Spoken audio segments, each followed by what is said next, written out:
Hello everybody, welcome back to Beyond the Veil Tarot and Astrology. My name is Candice Marie. Thank you for joining me on my YouTube channel. Hopefully you guys are liking these videos. If you're a new subscriber of mine, welcome to the platform. Make sure you hit subscribe or you click the bell button so you're alerted when I come out with videos. We're putting videos out several times a week now on the channel and hopefully you guys are digging it. Happy to be back. You know, I was kind of trying to find inspiration for creating a video today, it's always when I'm kind of like in between major transits that I've already made videos for that something kind of pops out at me, and it's usually like very unexpected and kind of obscure. It was actually prompted by just me being in a particularly feisty mood today, which is not unusual being that I have a moon in Aries, but it was really highlighted because I think of the sun conjunct Eris that's been taking place yesterday, today, and tomorrow. So we're going to talk a little bit about Eris today. You don't hear all astrologers discuss her in terms of astrology and the archetype of Eris, but I thought it would be a fun one to talk about today. So since Eris's discovery, it's been almost seen as like a sister planet to Pluto. So you want to think of like a female version of Pluto and something that definitely has the same octaves of intensity, can be about transformation, can be about death, but it's almost like a hybrid of Pluto-Mars, but in a feminine archetype. So Eris is far beyond Pluto in our solar system. It is considered a dwarf planet, and her orbital period is around 550 something years. So if you're watching this, your Eris is most likely in Aries, because Eris has been in Aries since about 1928. Obviously, it takes a very long time to go through all of the signs. Now she's getting up there into later degrees of Aries, but she's going to stay for a little bit longer. So what can I say about this? Like I said, this video was really just prompted with me just kind of feeling this intensity today, and I partially chalked it up to like, okay, Mars is at 29 degrees, and I think that's part of the picture, but I think that it's a bigger part of actually coming into this full moon in Libra lunation that we're going to be seeing over the weekend, which is going to highlight the natural polarity between the archetype of Aries, which is ruled by Mars, and the archetype of Libra, which is ruled by Venus. And so we see this challenge between the lovers. Certainly, if you guys already saw my full moon in Libra video, I talked a lot about how it was going to create some lovers' quarrels. It was going to create some strife in relationships, and really reevaluating what is and is not working, and more importantly, fairness and balance and justice when it comes to our partnerships in general, and whether or not we're fighting for equality out in the world. But this planet moves very slow. So as with all outer planet transits, if you're looking at transits of like, let's say Neptune, Uranus, and Pluto or Eris, we see very slow orchestrated changes happening in our life through these transits. Now, when this is expressed through like the confrontational sign of Aries, which is the ram, we notice that Eris has this tendency to want to be confrontational and want to fight to the death and speak out or act out against anything that goes against our morals, our personal morals in general. Now we're coming off of what's been several years of seeing Pluto in a square with Eris. It was taking place actually like 2017, 18, 19, 20, really kind of peaked, especially when we saw the Capricorn stellium that set up in 2020, and it was all in a square to Eris, which brought about this global frustration, anger, frustration of being isolated and being on our own, Aries. And where individuals, Aries, were challenged when it comes to powers out in the world, specifically larger governments and corporations. That's Capricorn. So, you know, when the sun comes into conjunction with an outer planet like this, it's very similar to like a Sun-Neptune day, right? A Sun-Jupiter day, a Sun-Uranus day. So I think that the sun kind of sitting in conjunction to Eris, both in signs that are, you know, a fire sign, it is quite active, it is quite heated. There can be a sense of just being more aware of some of these darker energies, because even though it's happening in a fire sign, I think that the mythological connections to Eris is quite heavy-handed. Obviously, when we look at anything similar to that, like with Pluto, right? You can look at Pluto transits and you could go, well, this is going to get dark and kind of uncomfortable, and there's going to be some themes of, like, you know, transmuting pain and power struggles for a bigger or higher purpose, for a bigger reason. Kind of the same thing with Eris. You're going to see the same thing, but I think that, like I said, she's like a combination of both Mars and Pluto in a feminine archetype. So it reminds me of like Kali Ma, or any real intense kind of war goddess energy. She lacks the kind of like, not purpose, but she lacks the sense of respect that you may see from Athena. And I think that that's what's more kind of disruptive about this energy. Now, Mars and Jupiter will be moving into Aries later this year. We're going to actually start to see these ingresses over the next month or so. And even beyond that, later in 2023 and 2024, we're going to see the North Node in Aries and eclipses in Aries and Jupiter in Aries begin to activate Eris. So this is going to be kind of setting the stage for what might be quite a few Eris aspects actually over the next couple of years. Now, Mars will come into conjunction with Eris, and this will be at the end of June going into July of 2022. We will also see that Jupiter will come into conjunction with Eris closer to April, May of 2023. And then the North Node will come into conjunction with Eris August and September 2023. So that is when we're going to see a lot more activity in this regard. I think with like Jupiter and Mars touching with Eris, we're going to see an amplification of anger, rage, conflict, unrighteous conflict and strife, or wars that may be brought about that are unjust in general. So we'll talk a little bit about that. But I think that today is a day to really look around. It may have hit you yesterday, it may hit tomorrow, and pay attention to where there is strife that's going on in one aspect of your life. Look specifically at where Aries is right now in your natal horoscope. It's between, like I said, 22 and 24 degrees. Moves very slowly, so unless you're going and looking at an ephemeris that's going to give you the exact degrees, just know that if you have any planets around that point, it's going to be very much activated. Now, in mythology, Eris is also known as the Greek goddess, the Roman goddess of discordia. And obviously, discord kind of comes up with that theme. We see themes of strife, rage, rivalry, hate, harsh energies, wrath.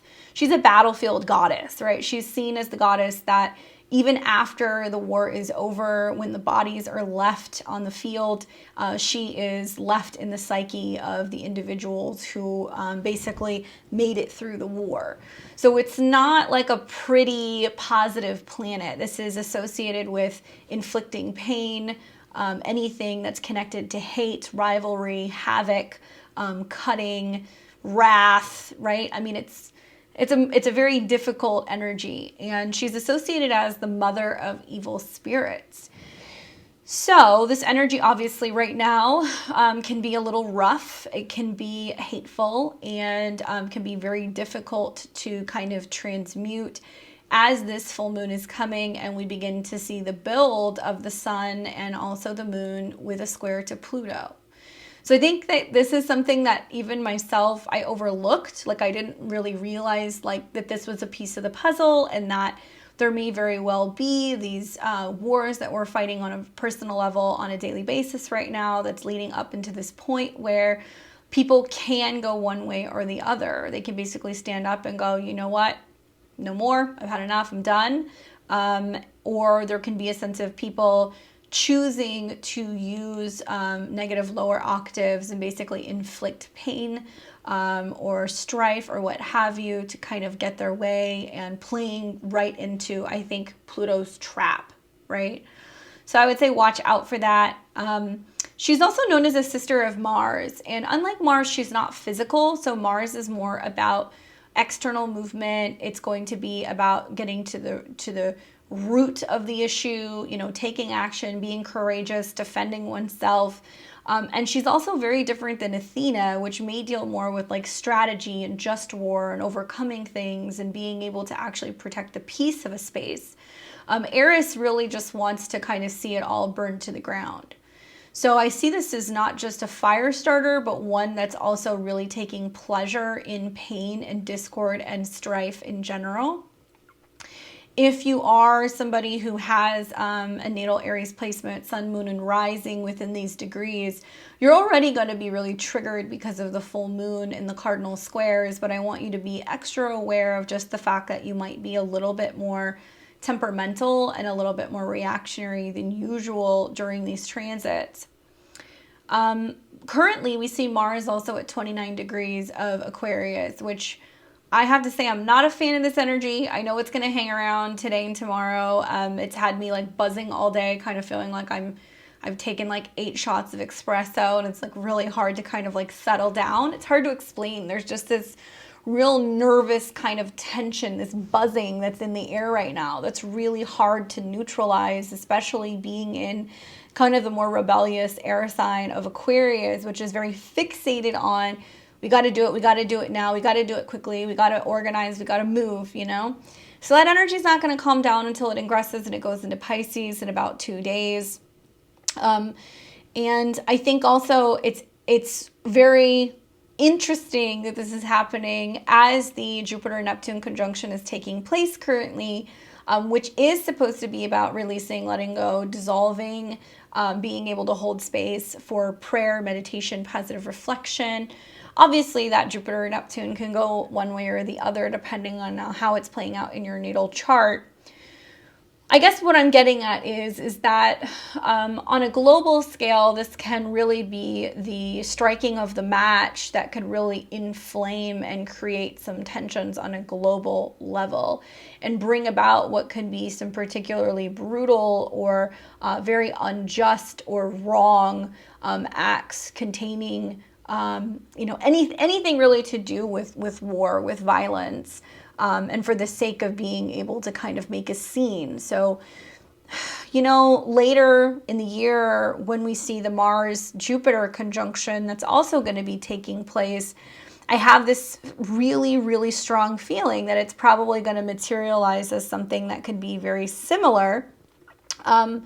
And although Jupiter is about optimism, Mars is kind of like waiting with the pistol in hand, right? It's like, okay, tell me when to shoot, tell me when to go.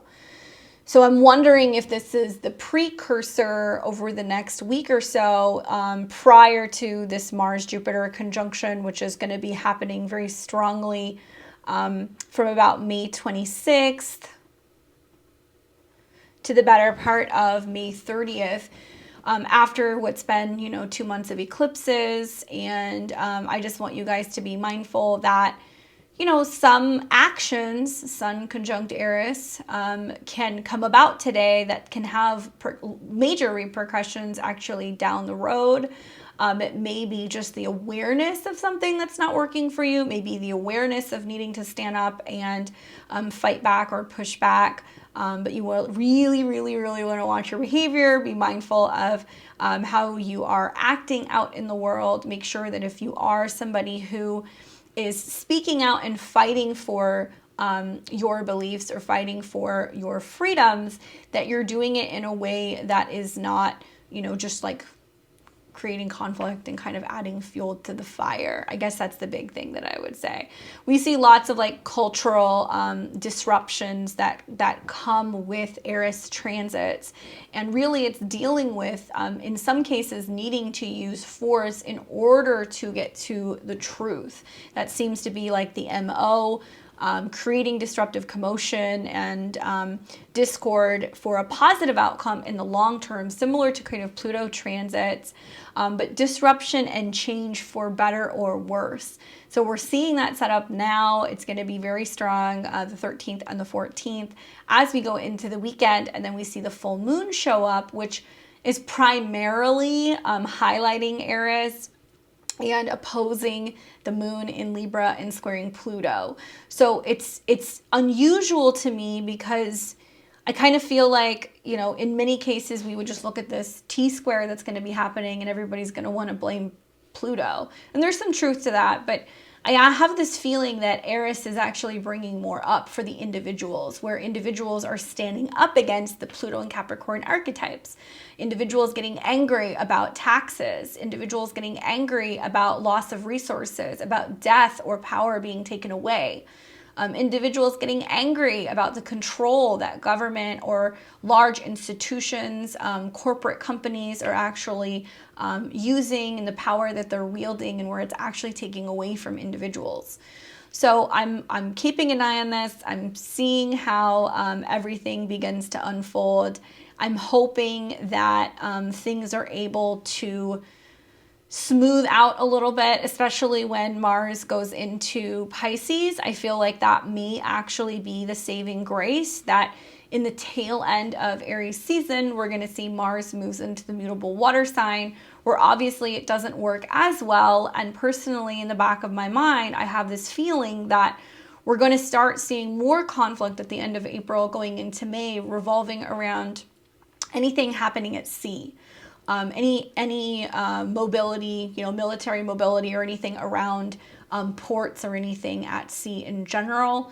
It may be something that's more hidden. It might not be something that we hear a lot about. It may involve things like submarines and, you know, being way out there in international waters.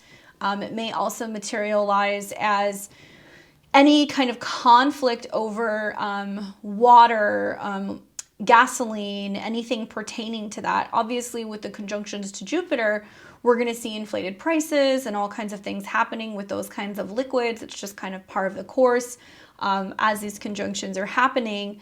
But I'm really keeping my eye on the transits of Mars and Jupiter and Neptune in early May, just before Mars crosses and goes into Aries on the 25th. And I have a feeling that there's almost something that's been brewing behind the scenes most all of the end of April and most all of May, and then May hits and then we find out we need to take action. We need to take action now.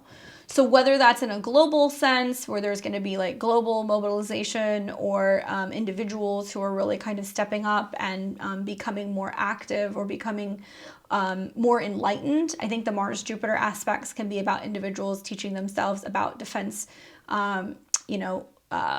ways of better defending themselves physically, educating themselves more about their personal rights, especially as it pertains to law, because Jupiter is involved. I think we're going to see a lot more physically active people, people who are investing more time and energy and actually teaching themselves more about strength and just being able to be more fit and active in general, because it's in the sign of Aries.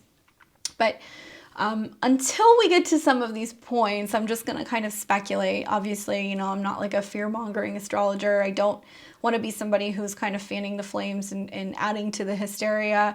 I just know that we have quite a few big ingresses that are going to be taking place here pretty soon.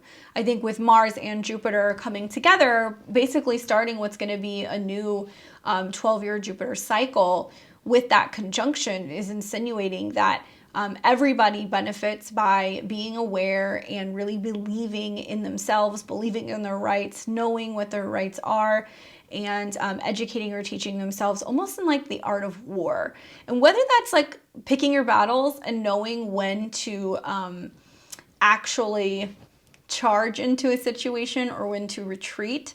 And I also think it has something to do with just individuals in general learning more about themselves and learning how to be more self-sufficient.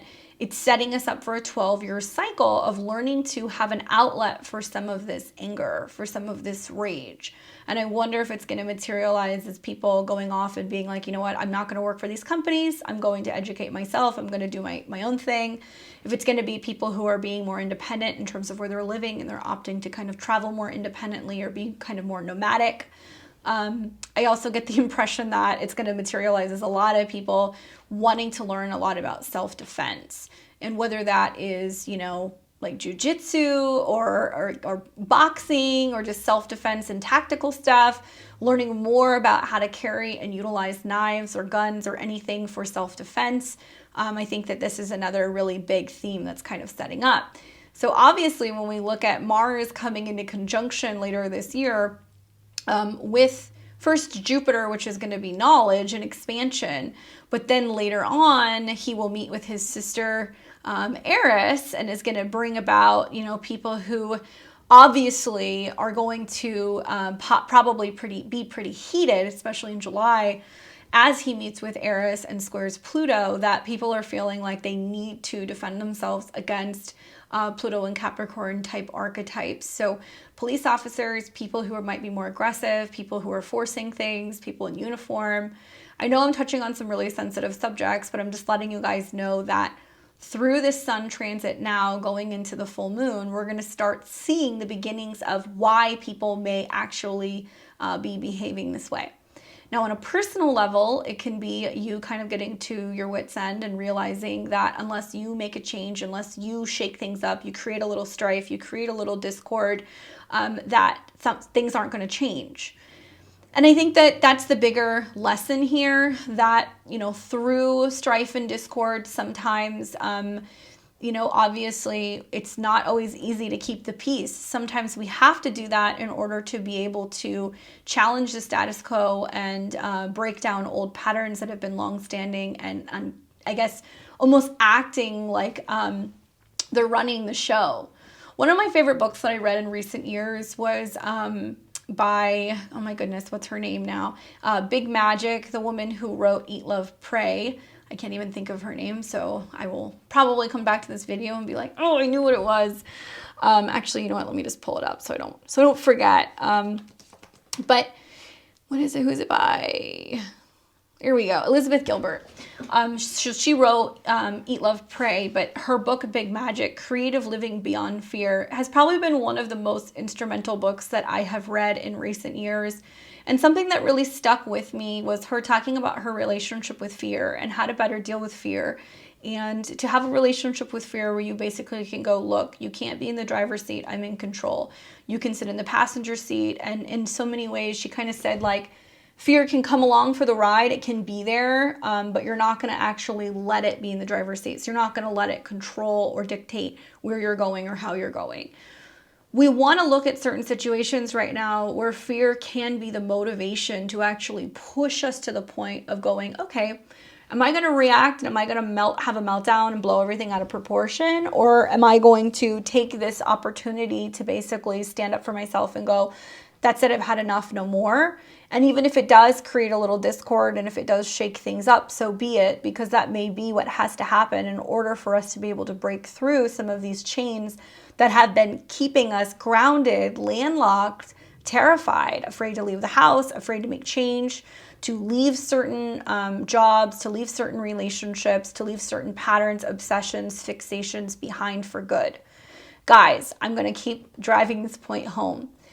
This will continue. Next year, when we start seeing that we're going to introduce Jupiter going back into Aries and then into the later degrees of Aries, it will conjunct Eris. Next spring, we're going to see the nodes come into a square with Pluto right before they move into the North and South node in Aries and in Libra.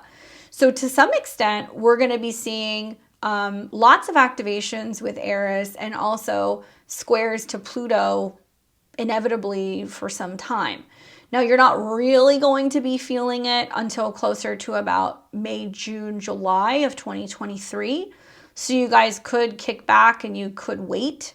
But I'll tell you that once the North and the South node move into the cardinal signs, by the end of summer of 2023, when we see that it's squaring Pluto and the North node is in Aries, we're going to have to stand up and we're going to have to rise up against some of these monsters in the closet in our lives in general. So you want to take a look at actually where Aries is in your chart and kind of just be aware and be mindful that that is where you're going to be doing all the action. That's where you're going to be doing all the growing. That's where you're going to be doing all of the personal work and making strides towards being more fierce and independent really over the next 2 years, so you can eradicate whatever is going on with Pluto in Capricorn. So I'll just briefly go through this just so you guys are aware. Listen to your sun, moon, or rising sign, but more specifically, please listen to your rising sign. I will tell you where the Sun Eris conjunction is taking place. And then I will tell you where it is making a square to Pluto in Capricorn. All right, so obviously this is Western astrology. You can use whole sign for my predictions. So for Aries and Aries rising, this is happening in your first house. You're seeing Eris coming in conjunction with the sun, and it's squaring Pluto in the 10th, where you're feeling like the archetype of the warrior, maybe the warrior princess. Maybe it is finally just about you kind of realizing that through frustration and anger, that you're really sick and tired of people telling you what to do, and that you're starting to kind of realize that having this energy in your life beating down on you, whether it's feeling like you don't have any control over your destiny, or feeling like you're dealing with power struggles with people at work or with a parent, that's what's bringing up this frustration for you. For Taurus and Taurus rising, you have Eris that is in your 12th house, which is the hidden realm, the subconscious, behind the scenes, spirituality. It can also be about how you're reacting to collective frustration, rage, and anger. You're known as a sign that's very peaceful, but I think with some of these squares in your 12th house, it can bubble up out of nowhere, especially when it's in a square to Pluto in your 9th house, where perhaps maybe you're feeling like your beliefs are being threatened in some way, or there is some potential legal looming strife that is bringing up some kind of rage or aggression or anger within you. Personally, I think more so than anything, it's going to be how you're responding to what's going on to collective energies and how it challenges your beliefs about how the world could or should be. For Gemini and Gemini rising, you're seeing this conjunction of the Sun and Eris happening in your natal 11th house of friendships, hopes, dreams, and wishes. It is coming into a square with Pluto, which is in your 8th house. One thing that I would watch for that can definitely come up for you, Gemini, is just a lot of frustration that can build over goals not coming full circle yet, whether or not you have support from a group or from a friend. There can be some sense of you having some heated or intense exchanges about beliefs, money, resources, or politics with this conjunction that's happening in your 11th house. Be mindful of what you're saying, especially on social media. This can definitely bring up some strife with friends and some difference of opinions when it comes to these topics. For Cancer and Cancer rising, this is happening in your 10th house, where Eris and the Sun are meeting in your career sector. Now, it's coming into a square with Pluto in your 7th house. And I feel like it can play out a number of different ways. Probably the biggest is whether or not you feel like you have control over your career, whether or not you feel like you have control over your life, and you starting to get really restless and kind of reactionary in regards to people that you have to partner with professionally or with a romantic partner. If there's been lots of power struggles going on with you and a partner, and you're feeling as if they are dominating, they are not giving you full authority to express yourself, if they're not allowing you to just have control over your own life or have a say in things, this can really kind of bubble up, and it can become almost like a battle or a clash of the egos where you're willing to kind of rage war in that sense. You want to watch out for conflict with bosses and parents as well. For Leo and Leo rising, this is taking place in your natal, sorry, I'm visual, so I'm like looking at the chart. This is going to be taking place in your natal 9th house. This deals very specifically with your beliefs in general. So the Sun Eris can be about you fighting for your beliefs, you fighting for your own personal story, how your personal fate is unfolding. You can be feeling like you're fighting to believe in something, or you're fighting for your beliefs. You want to watch out, especially for anything involving like legal conflicts or quarrels, actually initiating lawsuits. That can definitely bring some drama. If you're somebody who works in the field of law, education, teaching, travel, this can be a little bit more intense for you in general. There can be a power struggle in one of these topics. Now, it's coming into a square with Pluto in your 6th house, which makes me feel like part of you really feels like maybe you need a break, you're breaking out, you're needing to kind of lash out, cool off a little bit.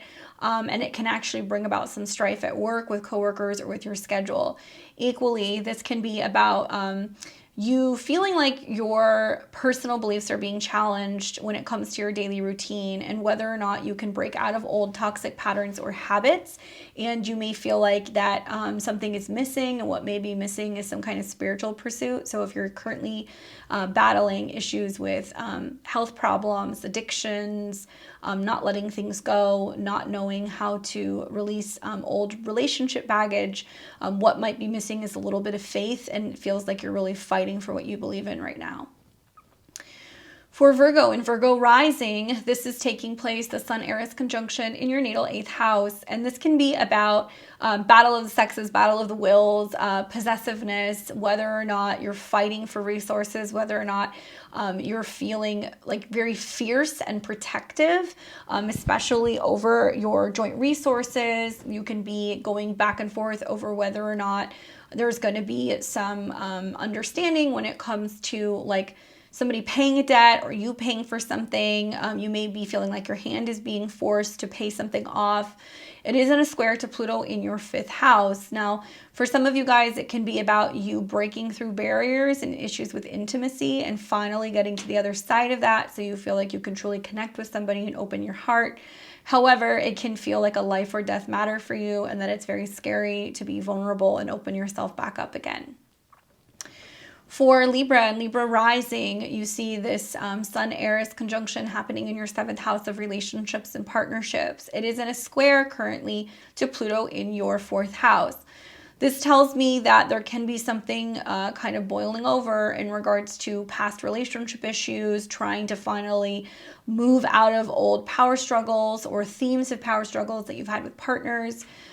Equally, there can be a bit of strife going on in a relationship relating to something in the home and a difficult power dynamic in the home and who's in control in the home, or possibly where a family member is bringing about some major strife, which is affecting your relationships. Realize the Eris in the 7th house is teaching you a lot about where strife in relationships can help you strengthen your boundaries and have a better relationship with yourself.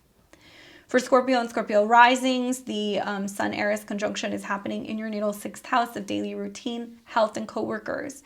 This does tell me that there seems to be a real emphasis in you feeling like you're taking control of your routine, taking control of your health. Maybe you're very fixated on getting everything in order and being more self-sufficient.